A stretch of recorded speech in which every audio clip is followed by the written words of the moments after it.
Bir var buz dövrü, bir de var un dövrü. Bu Kerim un dövrü adamıdır. Üstünü unlu görüp, mən dəyirmançı bilmirəm. Mən Burasını- pizzamı ilə. Yaz bunu, güzel laf bu. Bayruslan pizza digər pizza brendləri ilə nə ilə fərqlənir? Gəlin onun izahını verim. 1. Hazırlanma üsulu ilə. Hazırlanma üsulu fərqi oradadır ki, biz sanayi üsulu yox, ənənəvi üsulla pizza hazırlayırıq. Ənənəvi üsulda bizim pizzalarımızın hamısı lapa üsulunda hazırlanmış odun sobasında bişirilir və bişirilmə zamanı hər hansısa bir pizza tavasından və skrindən, pizza üçün olan skrindən istifadə olunmur. Daşın üzərində odun sobasında bişirilir. 2. İnqridiyentlər.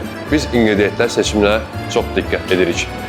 Sırf pizza üçün yararlı olan inqridiyentlərdə istifadə edirik. O inqridiyentlərdə halallıq sertifikatlarına önəm veririk və onların keyfiyyətinə mütləq şəkildə önəm veririk.